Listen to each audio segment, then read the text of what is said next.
Le soleil se couchait sur la ligne d'horizon de la ville alors que j'étais assis dans ma voiture, mon esprit tourbillonnant avec les événements des derniers jours. Je m'appelle Ethan. Je suis ingénieur en informatique dans une start-up technologique et jusqu'à récemment, je pensais avoir tout compris. Je venais de décrocher un gros client pour notre entreprise, une affaire qui signifierait une grosse promotion et un gros bonus. J'avais hâte de le dire à ma femme, Nathalie, ou Nat comme je l'appelais. Nous étions mariés depuis 6 ans et envisagions enfin de fonder une famille. Mais quelque chose avait changé depuis notre retour de ce voyage de camping avec mon patron, Derek, il y a quelques semaines. Nat semblait distante, préoccupée. Au début, j'ai attribué cela au stress de son travail de graphiste. Mais ensuite, j'ai trouvé quelque chose qui m'a glacé le sang. C'était une de ses culottes dans le linge, avec une tache et une odeur suspecte. Je ne suis pas expert, mais il ne fallait pas être un génie pour comprendre ce que c'était. Mon cœur s'est brisé en 1000 morceaux lorsque la réalisation m'a frappé, ma femme m'avait trompé. Je ne savais pas avec qui, mais j'étais déterminé à le découvrir. J'avais un voyage d'affaires prévu sur la côte ouest, alors j'ai décidé de profiter de ce temps pour consulter un avocat spécialisé en divorce et envisager mes options. Si Nat avait été infidèle, ce serait la fin de notre mariage. « Êtes-vous sûr que votre femme vous trompe, Monsieur Reeves ?» demanda Valérie Simmons, l'avocate impitoyable en divorce que j'avais trouvée grâce à un ami qui avait vécu un divorce difficile à cause de l'infidélité. « Pas à 100%, ai-je admis. Mais je dois en avoir le cœur net. Et si c'est le cas, je veux divorcer. » Valérie hocha la tête, ses yeux calculants. « Eh bien, la plupart des divorces dans cet état sont sans faute. Vous pourriez invoquer l'adultère, mais vous auriez besoin de preuves solides. Des photos, des vidéos, ce genre de choses. Pouvez-vous me recommander un détective privé ? Demandai-je. Je veux qu'il la suive pendant mon voyage. J'ai besoin de connaître la vérité. Bien sûr, répondit Valérie avec assurance. Je travaille avec les meilleurs dans le domaine. Laissez-moi m'en charger. Maintenant, parlons de ce à quoi tu peux t'attendre en termes de procédure de divorce. Elle expliqua que vu que Nat et moi avions des salaires similaires, la pension alimentaire ne poserait probablement pas de problème. Nous n'avions pas de biens immobiliers en commun et pas d'enfants, donc les actifs seraient probablement partagés à 50-50e. Mes comptes de retraite resteraient les miens et les siens resteraient les siens. Si elle trompe effectivement, nous utiliserons cela comme motif et nous utiliserons toute preuve que nous obtenons pour une entente favorable, me garantit Valérie. Je vais commencer à rédiger les documents. Une fois que nous aurons la preuve, nous pourrons procéder au dépôt et à la signification à son encontre. D'accord, acquiesçai-je, me sentant engourdi. Fais-le. Je serai parti pendant 3 jours, c'est probablement à ce moment-là qu'elle agira, si elle le fait. Valérie me mit en contact avec Frank Doyle, un ex-flic bourru qui travaillait désormais comme détective privé spécialisé dans les épouses infidèles. Il suggéra de mettre une application de suivi sur le téléphone de Nat, ce que je fis cette nuit-là après qu'elle se soit endormie. Il me donna également un appareil pour enregistrer les appels sur notre ligne fixe et un petit enregistreur activé par la voix à glisser dans son sac à main.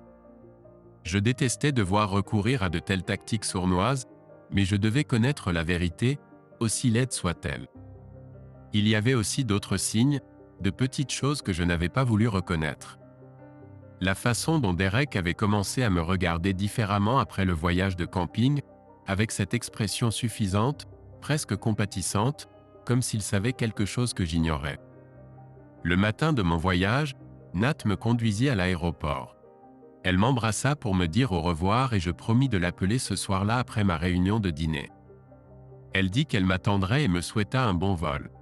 Alors que je la regardais s'éloigner en voiture, un sentiment de malaise se noua dans mon estomac. Cette première nuit loin d'elle, j'appelais Nat comme promis.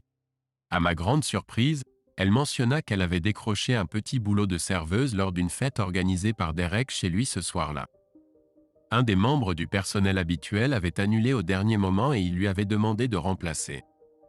C'était une nouvelle pour moi. Derek n'avait rien dit au sujet d'une fête. Nat a dit qu'il lui donnait $200 en espèces pour la nuit, ce qui serait agréable à avoir puisqu'elle prenait quelques semaines de congé avant son prochain grand projet. Je savais que l'argent serait un peu juste jusqu'à ce qu'elle travaille de manière régulière à nouveau. Je n'aimais pas ça, mais que pouvais-je dire? Je lui ai dit d'être prudente et de m'appeler quand elle rentrerait chez elle. Elle a promis qu'elle le ferait et a dit qu'elle m'aimait. Après avoir raccroché, je me suis assis sur le lit de l'hôtel, la tête entre les mains, un sentiment de malaise dans le ventre. J'ai appelé Franck et lui ai parlé du nouveau « travail » de Nat. Il a dit qu'il me tiendrait au courant et je l'ai remercié avant de raccrocher. Je n'ai presque pas dormi du tout cette nuit-là, me retournant sans cesse, mon esprit imaginant toutes sortes de scénarios horribles. Le lendemain, j'ai essayé d'appeler le portable de Nat plusieurs fois mais je tombais directement sur sa messagerie vocale. J'ai aussi appelé le téléphone fixe mais je suis tombé sur le répondeur. Elle n'avait sûrement pas passé la nuit chez Derek, n'est-ce pas? Cet après-midi-là, j'ai reçu un email de Franck avec pour objet « preuve ». Mes mains tremblaient en l'ouvrant, redoutant ce que j'allais trouver. Nat a passé la nuit chez Hudson et y est toujours, écrivait Franck. Elle était très occupée la nuit dernière. J'ai joint quelques photos mais je te préviens, elles sont explicites. Je te ferai un rapport complet quand tu seras de retour en ville. J'ai ouvert les pièces jointes et senti mon monde s'effondrer. Là, c'était ma belle épouse, la femme à qui j'avais promis ma vie, dans les affres de la passion avec un autre homme. Avec plusieurs autres hommes, en fait. Une des photos la montrait avec Derek, mais les autres étaient des hommes que je ne reconnaissais pas, probablement des collègues à lui. La deuxième photo m'a donné la nausée. On y voyait Nat à genoux, satisfaisant deux hommes en même temps tandis qu'un troisième regardait. Les larmes ont embué ma vision alors qu'une brume rouge de colère et de trahison s'abattait sur moi. Comment pouvait-elle me faire ça, à nous? Qu'avais-je fait pour mériter une telle cruauté? J'ai rappelé son portable mais je suis tombé directement sur sa messagerie vocale. J'ai appelé le téléphone fixe aussi mais là encore, seul le répondeur a décroché. Je n'ai pas laissé de message. Au lieu de cela, je suis descendu au bar de l'hôtel et j'ai commencé à me saouler complètement. Le lendemain matin, j'ai vérifié l'application de suivi. Le téléphone de Nat était toujours chez Derek. Franck a confirmé cela avec un autre email, celui-ci contenant encore plus de photos compromettantes. Apparemment, il y avait eu une sacrée fête la nuit dernière, avec Nat comme principale attraction. Il y avait des clichés d'elle avec Derek, son fils Trent, et un tas d'autres hommes que je supposais être les amis de fac de Trent. Des hommes en qui j'avais confiance, que je considérais comme des amis. Je ne reconnaissais pas les trois autres personnes sur les photos avec elle et Trent. La colère et le dégoût bouillonnaient en moi. J'ai conclu mes affaires à Los Angeles, contrat signé, et j'ai pris un Volto pour rentrer chez moi. En arrivant à la maison, j'ai vu que la voiture de Nat avait disparu. J'ai vérifié le tracker à nouveau. Son téléphone était toujours chez Derek. Je suis rentré, j'ai pris une douche et me suis changé, puis je me suis assis devant mon ordinateur et j'ai rédigé ma lettre de démission. Juste au moment où j'avais fini, j'ai entendu la voiture de Nat entrer dans l'allée. J'ai enregistré le document et je me suis levé, le cœur battant, alors qu'elle tournait la clé dans la serrure. Elle est entrée, l'air négligé et épuisé. Elle a sursauté un peu en me voyant. « Oh, Ethan, je ne m'attendais pas à te voir rentrer si tôt, » dit-elle, sa voix plus aiguë que d'habitude. J'ai terminé plus tôt, et je dis d'un ton plat. « Où étais-tu? J'ai essayé de t'appeler plusieurs fois. »« Oh, j'étais chez Jenna, » mentit-elle, évitant presque mon regard. Mon téléphone est mort et j'ai oublié mon chargeur. Drôle, ce n'est pas ce que dit l'application de suivi, ai-je dit froidement. Elle montre que tu as passé la nuit chez Derek. Encore une fois. Ses yeux se sont écarquillés et son visage a pâli. Tu m'as traqué? Bafouilla-t-elle. Comment as-tu pu? Tu ne me fais pas confiance? J'ai éclaté d'un rire dur. Me faire confiance? Tu es sérieuse là? Après ce que tu as fait, ce que tu fais? Je sais tout, Nat. J'ai des preuves, des photos, des vidéos, des enregistrements. Alors arrête de jouer les innocentes. C'est fini. Elle m'a fixé, sa bouche s'ouvrant et se fermant comme un poisson. Des larmes ont perlé dans ses yeux. « Ethan, s'il te plaît, je peux t'expliquer, chuchota-t-elle. « Expliquer quoi » répliquai-je sèchement. « Comment tu t'es prostituée à mon patron et ses potes? Comment tu m'as menti, trahi, ridiculisé? Garde ça pour toi. Je ne veux pas entendre. » C'était une erreur, supplia-t-elle. J'étais ivre, je ne réfléchissais pas clairement. Ça ne voulait rien dire, je te jure. C'est toi que j'aime, Ethan. Toi seul. Des conneries, crachai-je. Si tu m'aimais, tu n'aurais pas fait ça. Tu n'aurais pas tout jeté pour quelque plaisir bon marché. Eh bien, j'espère que ça en valait la peine. Parce que c'est fini. Je demande le divorce. Elle s'effondra par terre, sanglotant. Non, Ethan, je t'en prie, supplia-t-elle. Ne fais pas ça. On peut arranger les choses, aller en thérapie. Je ferai tout, donne-moi juste une autre chance. Je la regardais, ressentant rien d'autre que du dégoût et du mépris. Tu aurais dû y penser avant de te laisser utiliser par Derek et ses sbires comme un jouet de fête, dis-je froidement. Tu as fait ton choix. Voici les conséquences. Tu recevras bientôt les papiers. Je te conseille de commencer à faire tes bagages. Sur ces mots, je pris mes clés et mon portefeuille et sortis en trombe, claquant la porte derrière moi. Je conduisis sans but pendant des heures, bouillonnant de rage et de douleur. Comment avait-elle pu me faire ça? Nous faire ça? Je pensais que nous étions heureux, que nous avions quelque chose de spécial. Tout cela n'avait-il été qu'un mensonge? Finalement, je me retrouvais au bureau. Il était tard, après 20 heures, mais je m'en fichais. Il fallait que je le fasse maintenant, tant ma colère était encore vive. Je pénétrai dans le bureau de Derek sans frapper. Il leva les yeux, surpris, puis sourit en me voyant. « Ethan, » dit-il en se reculant dans son fauteuil. « À quoi dois-je le plaisir de cette visite? Je croyais que tu étais en déplacement jusqu'à demain.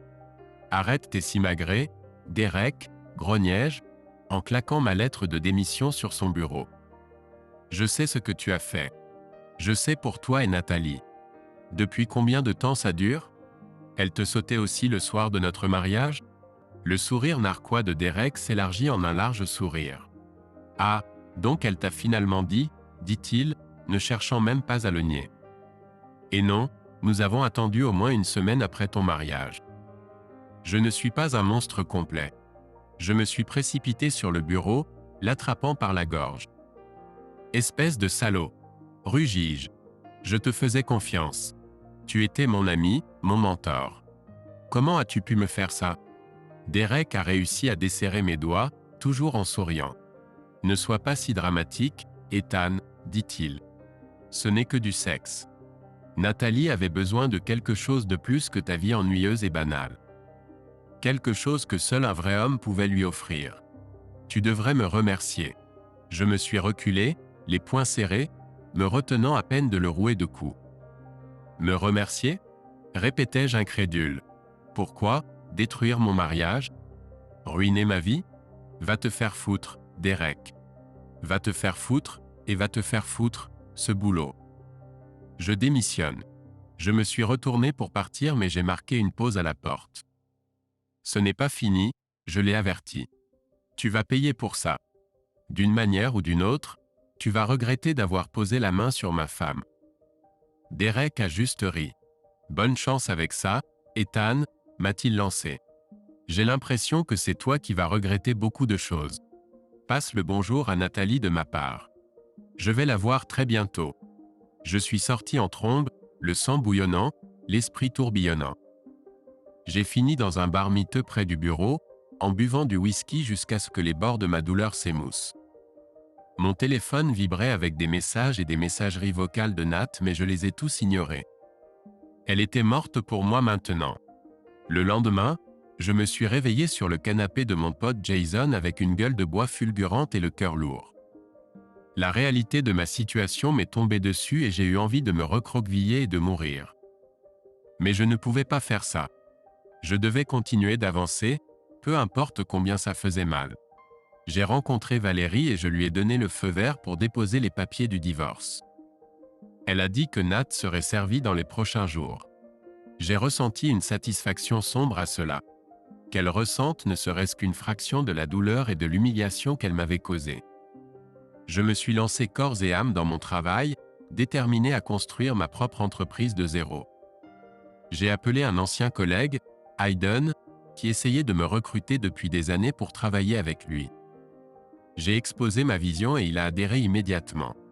Pendant les semaines suivantes, j'étais une machine, travaillant 18 heures par jour, alimentée par le café, la rage et le désir de prouver à moi-même et à tous que j'étais plus que le mari trompé de Nathalie.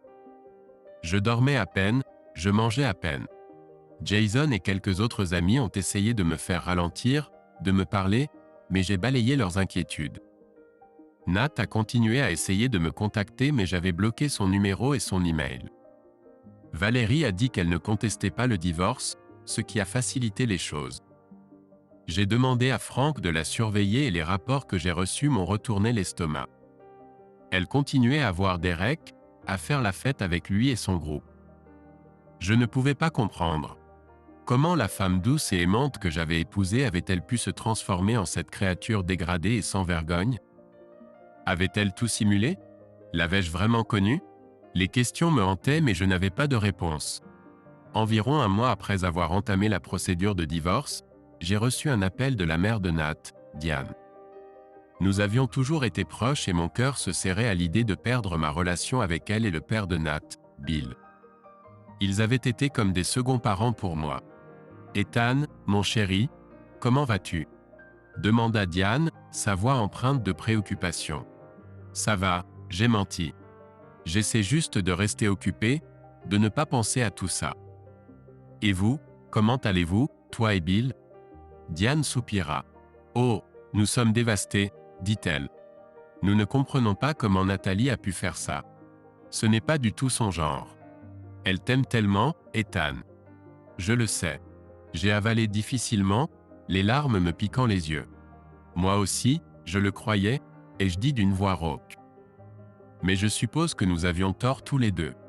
Écoute, Diane, je suis vraiment désolé mais je dois y aller. J'ai une réunion qui va commencer bientôt. Bien sûr, dit-elle rapidement. Je comprends. Je voulais juste prendre de tes nouvelles et te dire que peu importe ce qui se passe entre toi et Nathalie, Bill et moi te considérerons toujours comme de la famille. Nous t'aimons, Ethan. Moi aussi je t'aime, j'ai réussi à articuler. Transmets mes amitiés à Bill. On se reparle bientôt. J'ai raccroché, la poitrine serrée.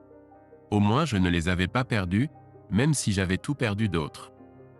Le divorce a été finalisé un mardi matin pluvieux. Assis dans la salle d'audience, engourdi, j'ai vu le juge approuver les documents qui mettaient fin légalement à mon mariage. Nat était assise de l'autre côté de la salle, reniflant discrètement. Elle avait l'air pâle et fatiguée, comme si elle n'avait pas beaucoup dormi non plus. Ensuite, en sortant du tribunal, elle s'est approchée de moi avec hésitation. « Ethan, attends, a-t-elle dit, la voix tremblante. Est-ce qu'on peut parler une minute ? S'il te plaît ? J'ai hésité, chaque instinct me criant de m'en aller, de ne pas laisser le couteau s'enfoncer plus profondément. Mais une partie masochiste de moi avait besoin d'entendre ce qu'elle avait à dire. Besoin de clôture, peut-être. Alors j'ai hoché la tête sèchement et je l'ai suivie jusqu'à un coin tranquille.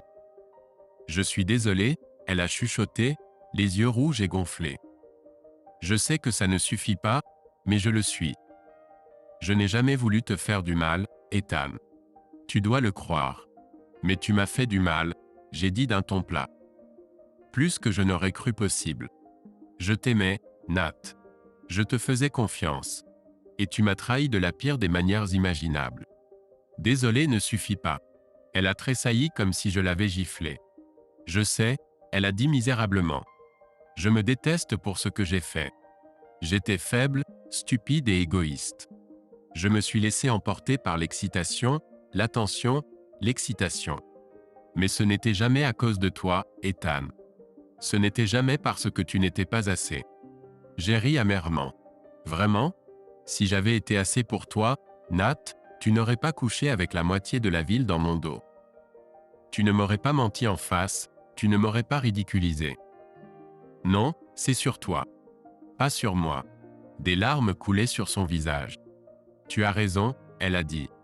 C'est sur moi. Et je le regretterai toute ma vie. Te perdre. C'est la pire erreur que j'ai jamais commise. Je voulais juste que tu saches ça. Que je suis désolé et que je t'aime. Je t'aimerai toujours. Je la regardais, cette femme qui avait été mon univers entier, et je ressentais rien. Ni amour, ni haine, ni colère. Juste un vide immense, béant, là où mon cœur était autrefois. Je te remercie de dire ça, dis-je doucement. Mais ça ne change rien. C'est fini entre nous, Nat. Pour toujours. J'espère que tu trouveras ce que tu cherches. Mais ce ne sera pas avec moi. Je me retournai et m'éloignai, ignorant ces sanglots étouffés derrière moi. Je continuais à marcher, sorti du tribunal, de sa vie, vers un avenir incertain. Mais une chose était sûre, je ne laisserai plus personne me faire du mal de cette façon. Plus jamais je ne me rendrai aussi vulnérable, aussi confiant. Désormais, je pensais à moi en premier. Les mois suivants passèrent dans un tourbillon de travail et de whisky. Hayden et moi investissîmes tout ce que nous avions dans notre nouvelle start-up, déterminés à en faire un succès. Et ce fut le cas, au-delà de nos rêves les plus fous. Nous décrochions client après client, de grands noms aux poches profondes. L'argent affluait et soudain, j'étais un homme très riche. Mais l'argent ne comblait pas le vide en moi, n'apaisait pas la douleur dans ma poitrine lorsque je me réveillais seul dans mon lit froid et vide. J'essayais de l'atténuer avec de l'alcool et des aventures sans lendemain, mais rien n'y faisait. J'étais hanté par les souvenirs de Nat, de la vie que nous avions partagée, du futur que nous avions planifié. J'appris par des bruits de couloir qu'elle avait emménagé avec Derek, qu'il jouait à la famille dans la banlieue. Cette pensée me donnait la nausée, mais je tentais de l'écarter. Elle avait fait son choix. Elle n'était plus mon problème. Mes amis et ma famille s'inquiétaient pour moi, je le sentais. Ils organisaient de petites interventions, essayaient de me faire parler, de gérer mes émotions. Mais je les repoussais, me repliais davantage sur moi-même. Je n'avais pas besoin de leur pitié ou de leur préoccupation. J'étais bien seul. Mais je n'allais pas bien. Je me noyais dans le chagrin, la colère et la haine de moi-même. Je détestais Nat pour ce qu'elle avait fait, mais je me détestais encore plus de ne pas l'avoir vue, d'avoir été si aveugle et naïf. J'étais une coquille d'homme, allant au rythme des jours sans ressentir quoi que ce soit. Jusqu'au jour où j'ai reçu l'appel qui a tout changé. C'était Diane, hystérique, à peine cohérente. Ethan, sanglotait-elle. C'est Nathalie. Elle est... Oh mon Dieu, elle est morte. Derek l'a tuée. Le monde a basculé sur son axe et j'ai eu l'impression de tomber dans un trou noir. Quoi ? Ai-je balbutié. De quoi parles-tu ? Que s'est-il passé ?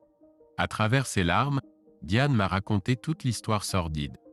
Apparemment, Nat avait surpris Derek en train de la tromper avec l'une de ses collègues.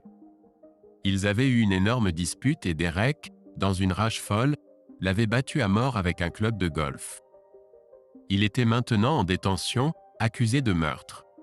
Je suis resté là, abasourdi, engourdi, alors que les paroles de Diane m'envahissaient. Nat était morte, assassinée par l'homme pour lequel elle m'avait quitté. C'était comme une sorte de blague malade, une punition cosmique pour ses péchés. Mais je ne ressentais aucune satisfaction, aucune justification. Juste un vide, une douleur lancinante. Je suis rentré chez moi pour les funérailles, debout raide près de la tombe pendant qu'il descendait son cercueil dans la terre. Bill et Diane se sont accrochés l'un à l'autre, brisés par le chagrin. Je n'ai pas pu me résoudre à les réconforter, à leur offrir des platitudes auxquelles je ne croyais pas. Lors de la veillée, les gens venaient me voir, murmurant des condoléances, me disant à quel point ils étaient désolés. Désolés pour ma perte, comme si j'avais encore un lien avec Nathalie. Comme si sa mort était quelque chose que je pouvais pleurer ouvertement, légitimement. J'ai trop bu de whisky et j'ai fini par me retrouver dans une dispute violente avec l'avocat arrogant et reptilien de Derek, qui avait l'audace de se présenter pour présenter ses condoléances. Je voulais lui écraser le visage, le faire souffrir comme je souffrais. Jason et Hayden ont dû m'éloigner avant que je ne fasse quelque chose dont je regretterais. Après les funérailles, Je suis retourné dans mon condo vide et ma vie vide. Mais quelque chose avait changé en moi, une pièce finale et fragile de mon cœur s'était effondrée en poussière. Je ne pouvais plus faire semblant, ni étouffer la douleur avec le travail, l'alcool et des relations sexuelles sans signification. J'ai commencé à aller en thérapie, à essayer de démêler l'imbroglio de mes émotions. C'était difficile, un travail exigeant, affronter la laideur en moi, la colère, l'amertume et la haine de soi. Mais lentement, douloureusement, j'ai commencé à guérir. J'ai appris à pardonner à Nat, non pas pour elle mais pour moi-même. J'ai appris à laisser partir la rage et le ressentiment qui m'empoisonnaient depuis si longtemps. J'ai appris à me rouvrir, à faire confiance, à aimer. J'ai rencontré quelqu'un de nouveau, une femme nommée Sarah qui travaillait pour une organisation à but non lucratif en centre-ville. Elle était gentille, drôle et brillante, avec un sourire qui illuminait la pièce. Nous avons pris les choses lentement, tous les deux prudents de ne pas nous blesser à nouveau. Mais progressivement, timidement, nous sommes tombés amoureux. Ce n'était pas comme avec Nat. J'étais un homme différent maintenant, forgé par la perte, la trahison et la sagesse acquise à la dure. Mais c'était réel, c'était bon, c'était suffisant. Pour le premier anniversaire de la mort de Nat, je suis allé sur sa tombe, j'ai déposé une rose sur la terre humide. Je te pardonne, ai-je murmuré. Et je suis désolé. Désolé de ne pas t'avoir vu, vraiment vu. Désolé de ne pas avoir été l'homme dont tu avais besoin. J'espère que tu as trouvé la paix maintenant. Je suis resté là longtemps, laissant les larmes couler, laissant le chagrin me submerger. Puis je suis parti, vers un avenir lumineux et incertain, mon cœur meurtri mais toujours battant, toujours plein d'une joie tranquille et tenace. La vie a continué, comme toujours.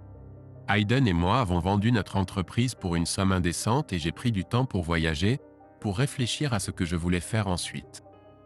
Sarah et moi nous sommes mariés lors d'une petite cérémonie intime sur la plage, entourés des personnes que nous aimions le plus.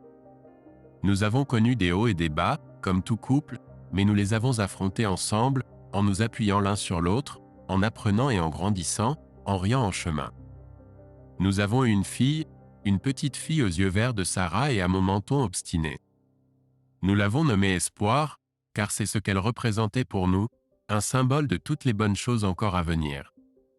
Je pensais de moins en moins à Nat au fil des années, mais je ne l'ai jamais oubliée, je n'ai jamais cessé de ressentir le poids de mon amour pour elle, les cicatrices de sa trahison. Elle faisait partie de moi, tissée dans la trame de mon être, pour le meilleur et pour le pire. Parfois, dans mes moments les plus sombres, je me demandais ce qui aurait pu être, si elle n'avait pas dévié, si nous avions pu surmonter nos problèmes. Aurions-nous réussi? Aurions-nous été heureux? Il n'y avait aucun moyen de le savoir et m'attarder dessus ne m'apportait que de la douleur. Alors je me concentrais sur le présent, sur les bénédictions de ma vie, ma brillante et belle épouse, ma fille adorable et espiègle, mes amis loyaux et constants. Je me concentrais sur mon travail, sur l'utilisation de mon succès pour faire une différence dans le monde, pour laisser un héritage de bonté et de compassion.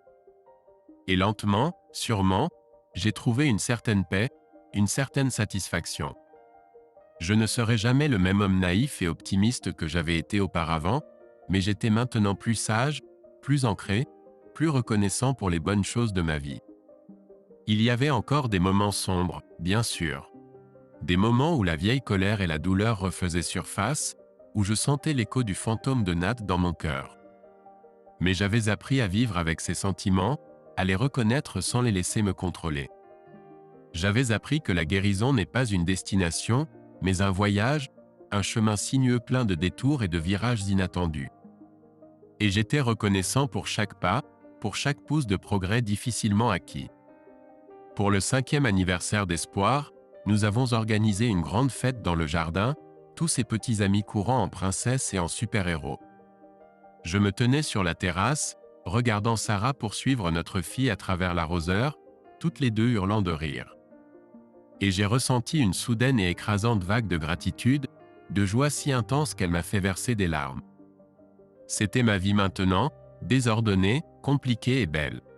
C'était ma famille, ma maison, mon cœur. Je savais qu'il y aurait plus de défis à venir, Plus de moments de doute, de peur et de chagrin. Mais je savais aussi que j'étais assez forte pour les affronter, pour continuer d'avancer, pour choisir l'amour, l'espoir et le pardon, jour après jour, année après année. Parce que c'est tout ce que nous pouvons faire, au final. Choisir d'être meilleur, choisir d'être plus aimable, choisir d'être plus courageux. Choisir de laisser le passé derrière et d'embrasser le présent, dans toute sa gloire imparfaite et éphémère. J'ai pris une grande inspiration, laissant l'air chaud de l'été remplir mes poumons. Puis j'ai franchi le seuil et me suis lancé dans la mêlée, prête à jouer, prête à aimer, prête à vivre. Quoi qu'il advienne, je savais que tout irait bien. Mieux que bien. Je serais heureuse. Et cela me suffisait. Au fil des ans, je pensais de moins en moins à Nat. La douleur de sa trahison et le choc de sa mort se sont estompés pour devenir une douleur sourde, une cicatrice qui ne faisait mal que lorsqu'on la touchait. Je me suis investi dans mon travail, dans ma famille, dans le fait de profiter de chaque instant.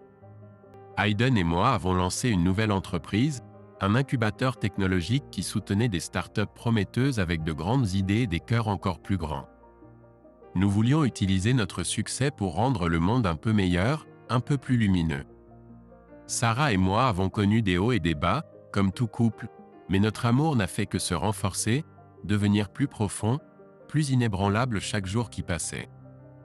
Nous avons eu un autre enfant, un fils cette fois, avec mes cheveux foncés et le rire contagieux de Sarah. Nous l'avons appelé Liam, en hommage à son grand-père bien-aimé.